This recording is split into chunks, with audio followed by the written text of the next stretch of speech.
This is Gary Butterfield. This is Cole Ross. And this is Monster My Podcast. And these are metallic dragons. There's a monster in my podcast. Yes, this guy is my favorite. The brass dragon is so good. Really? This whole first paragraph, I'm just going to read it in its entirety because it's really great. Okay. Brass dragons are great talkers, but not particularly good conversationalists. They're egotistical and often boorish. They often have useful information, but will divulge it only after drifting off the subject many times and after hints that a gift would be appreciated. What are you guys doing? I think that they're just describing somebody that they hate. Yeah, this is a subtweet. Somebody like Jonathan Brass is like the guy who one of the 70 writers of the Monstrous Manual like grew up with. Yep. And didn't like this guy, and he's like, man, that fucko. He always put me to sleep with his story, so let's give him sleep gas, as his breath. And he keeps cornering me at parties. So like, is this the one where like they will corner you? Oh yeah. In conversation? If you try to leave, if you leave before they feel like they've gotten to say their piece, they will pin you down and oftentimes use their sleep gas on you. Yes, you wake up to them droning on about the time they visited Martha's Vineyard. Yeah. Like, their territories always contain several spots where they can bask, and trap unwary travelers into conversation. And the picture is so good for this guy. It's like, that reminds me. He's even got the beard. That's pretty great. He's really good. Like, this is a very good entry in this book. Like, this makes it all worth it. Like, when we get to this or Dolphin or something like that, it's like, this is all worth it. Yep. They're best buds with sphinxes. And when they turn into great worms, they can summon the djinn once a week. So they but they would feel guilty if they died. A friend. Yeah, it's so sad.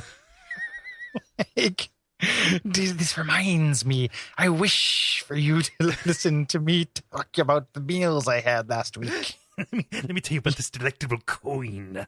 Yeah. Yes. I drink the morning dew out of this. Wait, what? I'm sorry. This is actually really interesting. Tell me about what you eat. Yeah, I wish you would be interested, Jim. We got bronze dragons. Or go ahead. No, I was going to say, I think it really is interesting that even though they live in barren steppes, they gain the most sustenance from morning dew. I love that too. It's like Mountain Dew. This is totally a subtweet for like a really aggressive party nerd. Like, totally. That's intentional. Bronze dragons are slightly less interesting. These are good guys though. Yes. And they love humans. Yes, they're there, and they actually disguise themselves as friendly animals, and they love riddles and harmless contests. I like these guys. They're so benign. I like these guys too. Yeah. Like, you guys want to play Smash? Like, it just they're fascinated by warfare and will eagerly join an army if the cause is just and the pay is good. Mm-hmm. But even though they will accept a gift, if it is presented as some kind of bribe, they will not take it. Yes, yeah, they do not take to having their ethics challenged. Yeah. I also like to consider this guy Marty Mouthfart is what I was calling him when I was looking through the thing, because one of his breath weapon is a cloud of repulsion gas. So it's just like this guy farts out of his mouth, and that's what he does. And nobody wants to hang around him, but like, he wants to be around them. He's curious, but he keeps burping, and it's really foul. However, Gary, this is one of the guys. When they're young, they can create food and water. I like that too. Guess who has some horchata? Yeah, yeah, it's me, Bronze Dragon. Yeah. All of these are getting. Man, I'm clinically depressed. The thing where like all of these, it just seems sad to me. This idea, because you have breath weapon, right? And like, you breathe out your repulsion gas, that's gonna stay on your breath for like at least a half hour, right? And it's gonna stick on you. Like, there's gonna be a little bit of blowback.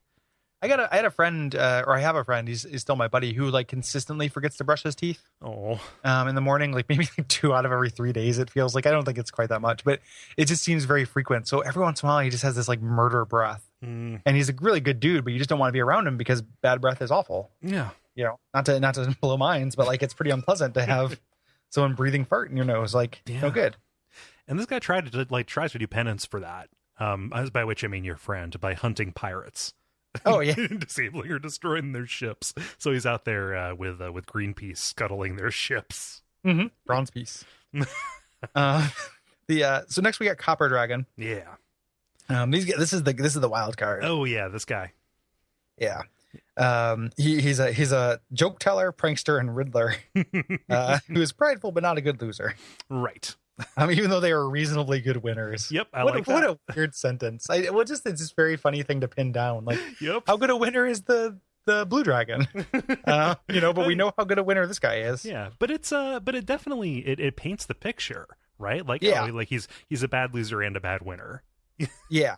Yep. And they like taunt, they try to trick their opponents into making mistakes. Yeah. And stuff.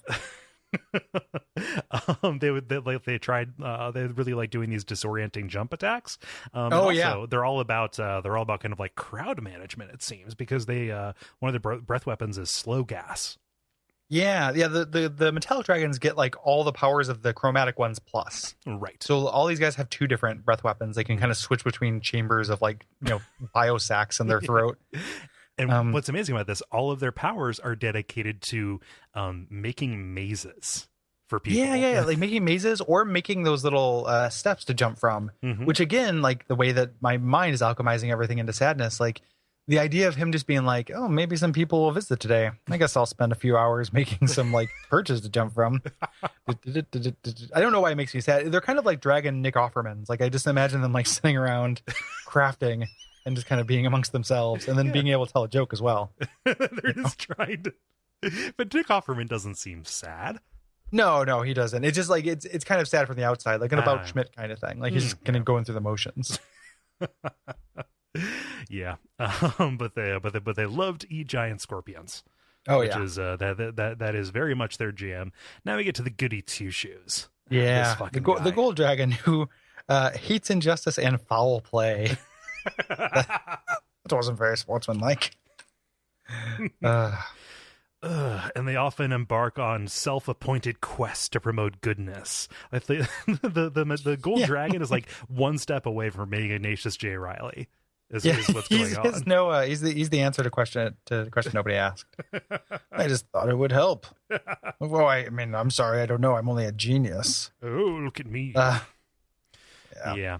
And even when they're wingless, oh god, these fuckers, I think they're better than us. Even when they're wingless, they can fly. So yeah, they just kind of like they've got that. And this, generally Eastern dragons, I'm not as into the design because they look like big snakes, which is fine. But I tend to like European like big dragon shaped dragons more. And this guy's got that. He looks like a big flying snake. Like he looks like a parade dragon. Right. A little bit. There are like 7 people like walking along underneath him carrying him. The best thing about him is that he can make one of his a rock that is under one of his scales a good luck rock once a day and give himself good luck. And then eventually, so it lasts a certain amount of time, eventually the older it gets, the longer it lasts. So eventually it lasts all day. And he does it every morning. And the idea of this gigantic, like majestic, creature having just a daily ritual like that is really kind of charming to me. Like he wakes up, looks around for a rock, turns into a luck rock and jams it under his skin. Yep. And that's something that's a detail from the General Dragons entry that I forgot to draw attention to. As they grow older, because every dragon is very greedy by default. Yes. And as they amass their hoard and they sleep on it, gems become embedded in their hide. Yeah. So in Andy Y, there's a lot about like turning their skin into armor and stuff, but another reason you might want to skin one of these good boys is because of the wealth found therein. Yeah. And their bed sores. Yeah. And then finally, we have the silver dragon, which is the gold dragon's more reasonable and kind of let's just say less obnoxious cousin.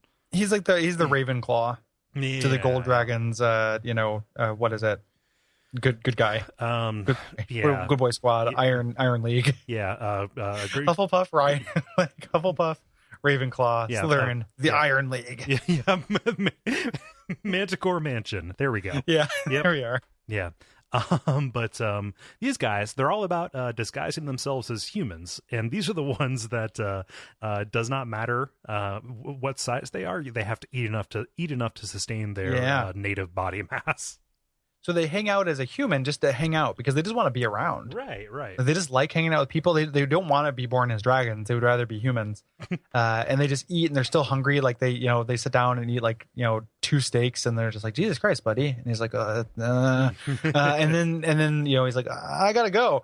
And then goes out of town, flies off, eats 70 cows and then comes back. Yep. He's like that character in the Zoo Race videos. Yeah. Exactly like that. Yeah. But this is the one that has to say goodbye to their human companions. Oh, yeah. This is so sad. For a human formed of their own, often have mortal companions. Frequently, they share deep friendships with mortals. Inevitably, however, the dragon reveals its true form and takes its leave to live a dragon's life for a time.